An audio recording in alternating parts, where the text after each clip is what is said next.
पिठल्याचे आत्तापर्यंत तुम्ही भरपूर प्रकार केलेही असतील आणि खाल्लेही असतील. कोरड्या डाळीचं पिठलं, हिरव्या मिरचीतलं पिठलं किंवा मग अगदी लाल तिखट टाकून केलेलं पिठलंही सर्वजण आवर्जून आवडीने खातात. पिठलं हा असा पदार्थ आहे जो भाकरीबरोबर जितका छान लागतो तितकाच भाताबरोबरही छान लागतो.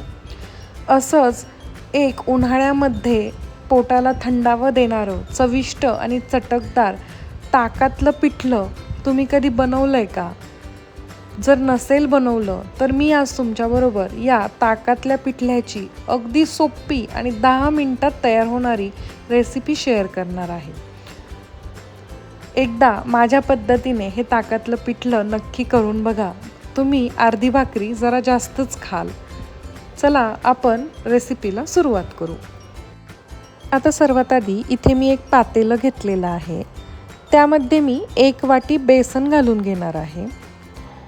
आता हे ताकातलं पिठलं आहे त्यामुळे आपल्याला इथे ताकाचा वापर करायचा आहे. तर मी 1 वाटी बेसनसाठी 2 वाटी ताक वापरलेलं आहे. आता हे ताक मी कसं बनवलं तर मी इथे 1 वाटी दही घेतलं होतं आणि त्यामध्ये 1 वाटी साधारण पाणी घालून घेतलं आणि ते छान रवीच्या मदतीने फिरवून घेतलं, म्हणजेच फेटून घेतलं. झालं होतं ताक तयार. तुम्ही एकदा हे मिक्सरला जरी फिरवून घेतलं तरीसुद्धा चालू शकतं. आता हे ताकातलं पिठलं आहे त्यामुळे त्याला आंबटपणा हा यायलाच पाहिजे. त्यामुळे जेव्हा आपण दही वापरतो ते दही आंबट असावं आणि जर तुमचं दही जास्त आंबट नसेल तर तुम्ही ताकाचं प्रमाण अजून 1 वाटी वाढवू शकता.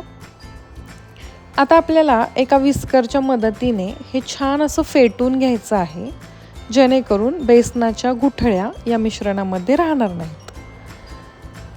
आता हे जे बेसन आहे ते मी बऱ्यापैकी पातळ करत असते.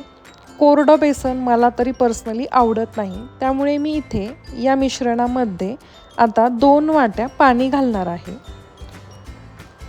त्यामुळे आपलं जे बेसन आहे ते व्यवस्थित लपथपीत होतं.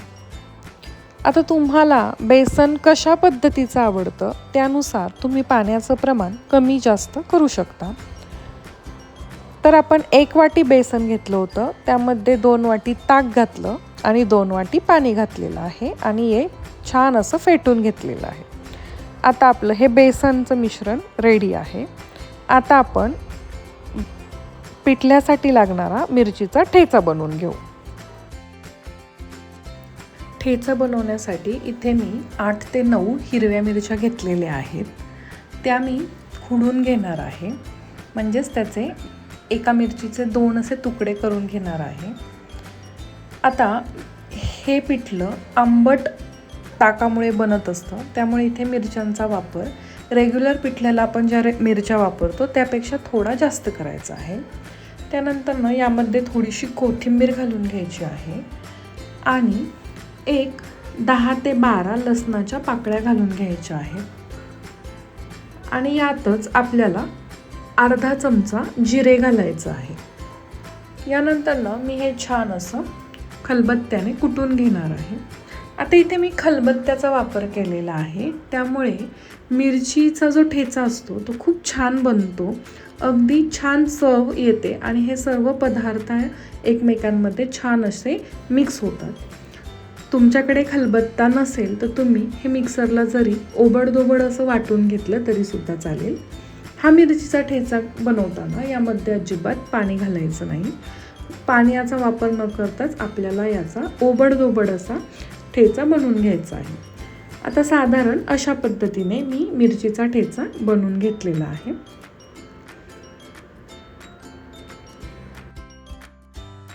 आता आपण बेसनाची तयारी करू.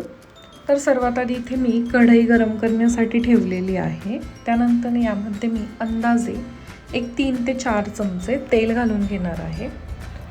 तेल आपल्याला छान गरम होऊन द्यायचं आहे आणि मगच फोडणी घालायची आहे.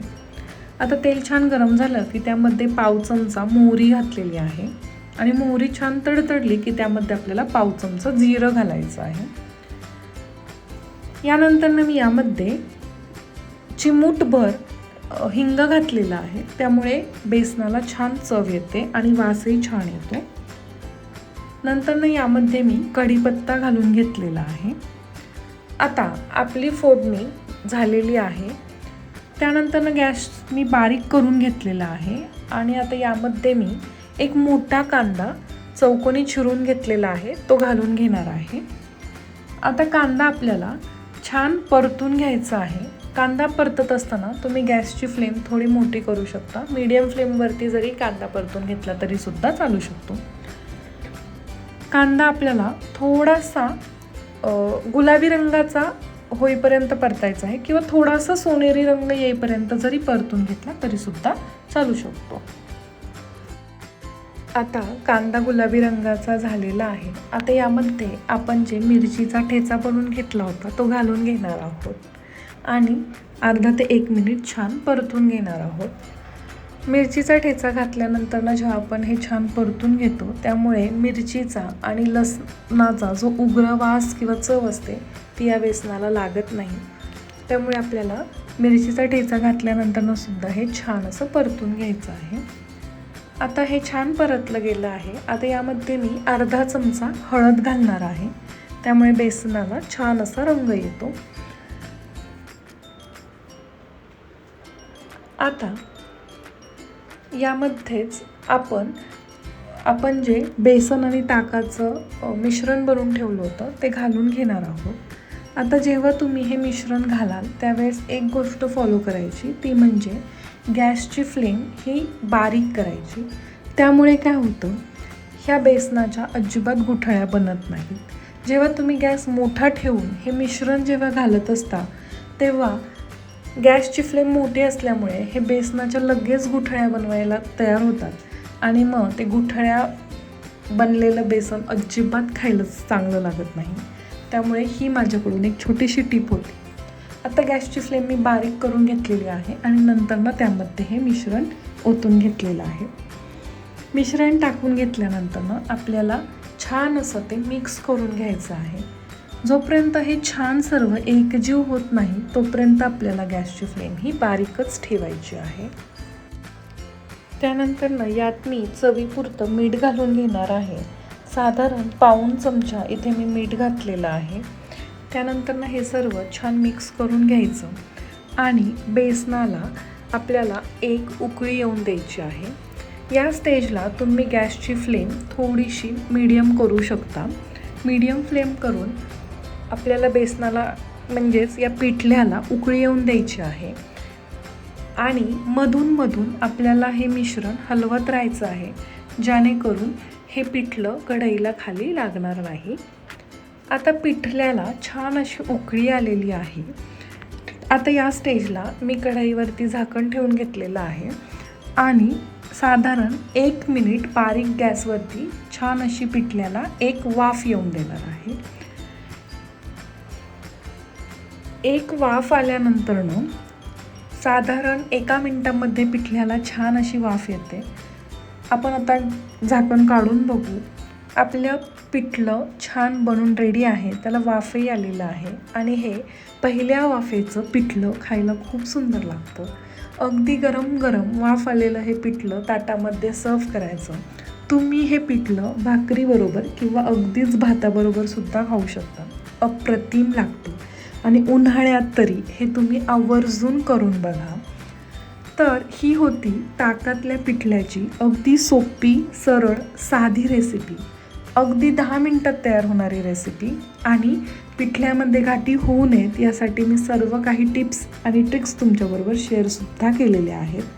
तर तुम्हाला आपला आजचा व्हिडिओ कसा वाटला हे तुम्ही मला कमेंटमध्ये नक्की सांगा.